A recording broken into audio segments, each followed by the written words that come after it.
So, Australia's up against a new kind of threat, one that's already unfolding in plain sight. Yeah, a retired U.S. Marine colonel with decades of intel experience is putting it that bluntly. And he's not alone. A former PLA colonel from China has his own stark warning for Australia. He doesn't mince words. In a direct conflict, the odds aren't looking good for Australia. And look, this isn't just theory. It started with a surprise visit from 3 Chinese warships.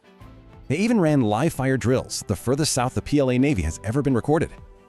But here's the twist. Is the real war even being fought with ships and guns? See, the new battlefield is invisible. It's a war fought with completely different weapons. As one expert put it, the actual shooting part is the very last step of the plan. Okay, so to see how this really works, let's look at a case study, Tonga. China built its friendship there with some pretty generous multi-million-dollar gifts. Like, $20 million for the Prime Minister's brand new office?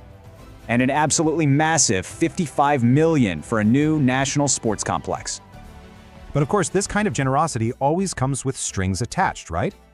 And this is a textbook case of what's called debt trap diplomacy. It's a powerful weapon. Tonga is now on the hook to China for $190 million. That's a quarter of its GDP.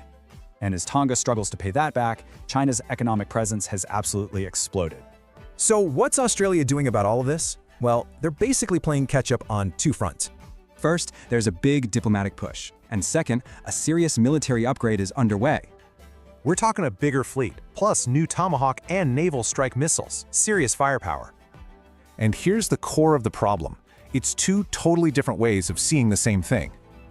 Remember those warships? The former PLA colonel says that visit was a direct message to Australia. And when he was asked who'd win an actual shooting war, his answer was blunt and chilling. He says China's soldiers are ready, their weapons are lethal, and they have home turf advantage.